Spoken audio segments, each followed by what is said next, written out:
Grimm's Complete Fairy Tales. The Brothers Grimm. The Water of Life. There was once a king who had an illness, and no one believed that he would come out of it with his life. He had 3 sons, who were much distressed about it, and went down into the palace garden and wept. There they met an old man who inquired as to the cause of their grief. They told him that their father was so ill that he would most certainly die, for nothing seemed to cure him. Then the old man said, "I know of one more remedy, and that is the water of life. If he drinks of it, he will become well again, but it is hard to find." The eldest said, "I will manage to find it," and went to the sick king and begged to be allowed to go forth in search of the water of life, for that alone could save him. "No," said the king, "the danger of it is too great. I would rather die." But he begged so long that the king consented. The prince thought in his heart, "If I bring the water, then I shall be best beloved by my father, and I shall inherit the kingdom." So he set out, and when he had ridden forth a little distance, a dwarf stood there in the road, who called to him and said, "Where away so fast?" "Silly shrimp," said the prince very haughtily, "it has nothing to do with you," and rode on. But the little dwarf had grown angry and wished an evil wish. Soon after this, the prince entered a ravine, and the further he rode, the closer the mountains drew together, and at last the road became so narrow that he could not advance a step further. It was impossible either to turn his horse or to dismount from his saddle, and he was shut in there as if in prison. The sick king waited long for him, but he did not come. Then the second son said, "Father, let me go forth to seek the water," and thought to himself, "If my brother is dead, then the kingdom will fall to me." At first the king would not allow him to go either, but at last he yielded. So the prince set out on the same road that his brother had taken, and he too met the dwarf, who stopped him to ask, where was he going in such a haste? "Little shrimp," said the prince, "that is nothing to you," and rode on without giving him another look. But the dwarf bewitched him, and he, like the other, rode into a ravine, and could neither go forwards nor backwards. So fare haughty people. As the second son also remained away, the youngest begged to be allowed to go forth and fetch the water. And at last the king was obliged to let him go. When he met the dwarf, and the latter asked him where he was going in such a haste, he stopped, gave him an explanation, and said, "I am seeking the water of life, for my father is sick unto death." "Do you know, then, where that is to be found?" "No," said the prince. "As you have borne yourself kindly, and not haughtily like your false brothers, I will give you the information, and tell you how you may obtain the water of life. It springs from a fountain in the courtyard of an enchanted castle, but you will not be able to make your way to it if I do not give you an iron wand and 2 small loaves of bread. Strike thrice with the wand on the iron door of the castle, and it will spring open. Inside lie 2 lions with gasping jaws, but if you throw a loaf to each of them, they will be quieted. Then hasten to fetch some of the water of life before the clock strikes 12, else the door will shut again, and you will be imprisoned." The prince thanked him, took the wand and the bread, and set out on his way. When he arrived, everything was as the dwarf had said.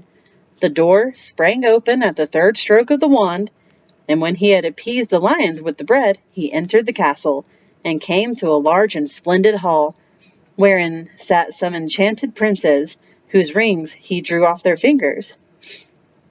A sword and a loaf of bread were lying there, which he carried away.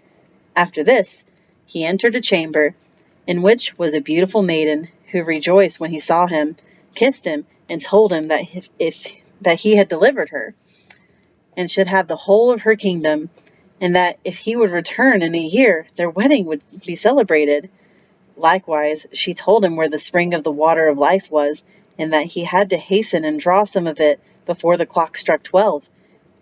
Then he went onwards, and at last entered a room where there was a beautiful newly made bed, and as he was very weary, he felt inclined to rest a little. So he lay down and fell asleep. When he awoke, it was striking 11:45. He sprang up in a fright, ran to the spring, drew some water in a cup which stood near, and hastened away. But just as he was passing through the iron door, the clock struck 12, and the door fell to it with such violence that it carried away a piece of his heel. He, however, rejoiced at having obtained the water of life, went homewards, and again passed the dwarf. When the latter saw the sword and the loaf, he said, "With these you have won great wealth. With the sword you can slay whole armies, and the bread will never come to an end." But the prince would not go home to his father without his brothers, and said, "Dear dwarf, can you not tell me where my two brothers are? They went out before I did, in search of the water of life, and have not returned." "They are imprisoned between two mountains," said the dwarf. "I have condemned them to stay there, because they were so haughty." Then the prince begged until the dwarf released them, but he warned him, however, and said, "Beware of them, for they have bad hearts." When his brothers came, he rejoiced, and told him how things had gone with him, that he had found the water of life, and brought a cup full away with him, and had rescued a beautiful princess, who was willing to wait a year for him, and then their wedding was to be celebrated, and he would obtain a great kingdom. After they rode on together, and chanced upon a land where war and famine reigned, and the king already thought he must perish, for the scarcity was so great. Then the prince went to him and gave him the loaf, with which he fed and satisfied the whole of his kingdom. And then the prince gave him the sword too, with which he slew the host of his enemies, and could now live and rest in peace. The prince then took back his loaf and sword, and the three brothers rode on. But after this they entered two more countries where war and famine reigned, and each time the prince gave him his loaf and his sword to the kings, and had now delivered 3 kingdoms.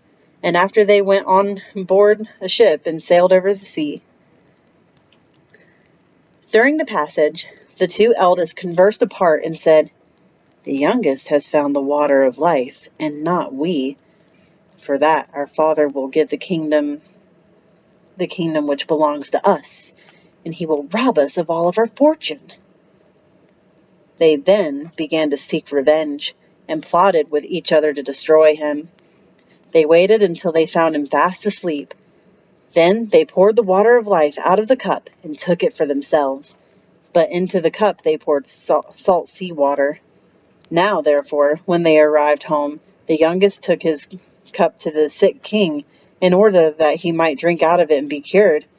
But scarcely had he drunk a very little of the salt sea water, and he became still worse than before. And as he was lamenting over this, the 2 eldest brothers came and accused the youngest of having intended to poison him, and said that they had brought him the true water of life and handed it to him. He had scarcely tasted it when he felt his sickness departing, and became strong and healthy, as in the days of his youth. After that, they both went to the youngest, mocked him, and said, "You certainly found the water of life, but you have had the pain, and we the gain. You should have been sharper, and should have kept your eyes open. We took it from you while you were asleep at sea, and when a year is over, one of us will go and fetch the beautiful princess. But beware that you do not disclose any of this to our father.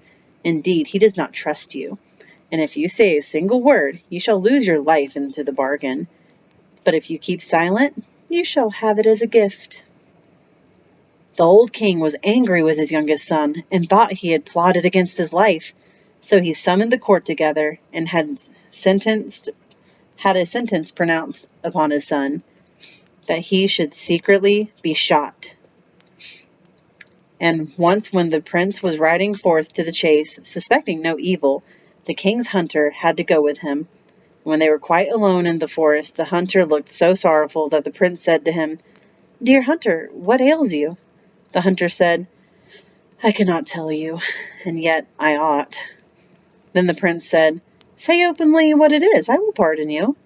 "Alas," said the hunter, "I am to shoot you dead. The king has ordered me to do it." Then the prince was shocked and said, "Dear hunter, let me live. There I give you my royal garments. Give me your common ones in their stead."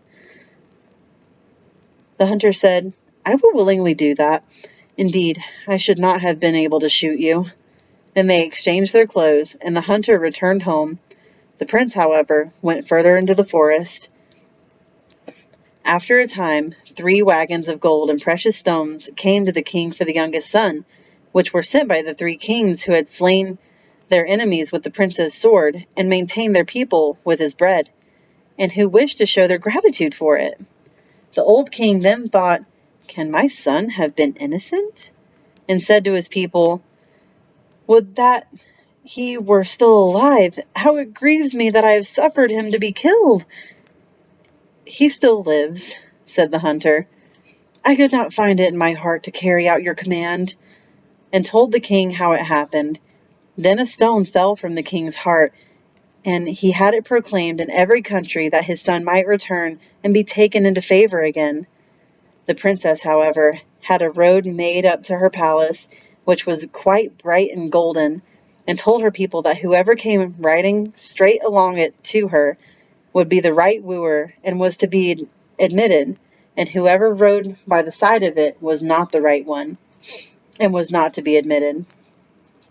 As the time was now close at hand, the eldest thought he would hasten to go to the king's daughter and give himself out as her deliverer, and thus win her for his bride, and the kingdom to boot. Therefore he rode forth, and when he arrived in front of the palace, he saw the splendid golden road. He thought, "It would be a sin and a shame if I were to ride over that," and turned aside and rode on the right side of it. But when he came to the door, the servants told him that he was not the right man, and was to go away again. Soon after this, the second prince set out, and when he came to the golden road, and his horse had put 1 foot on it, he thought, "It would be a sin and a shame to tread a piece of it off." And he turned aside and rode on the left side of it. And when he reached the door, the attendants told him he was not the right one, and he was to go away again. When at last the year had entirely expired, the third son likewise wished to ride out of the forest to his beloved, and with her forget his sorrows. So he set out and thought of her so insistently, and wished to be with her so much that he never noticed the golden road at all. So his horse rode onwards up the middle of it, and when he came to the door, it was opened, and the princess received him with joy, and said that he was her deliverer and lord of the kingdom, and their wedding was celebrated with great rejoicing. When it was over, she told him that his father invited him to come to him, and had forgiven him. So he rode there, and told him everything, how his brothers had betrayed him, and how he had nevertheless kept silent. The old king wished to punish them, but they had gone to sea, and never came back as long as they lived.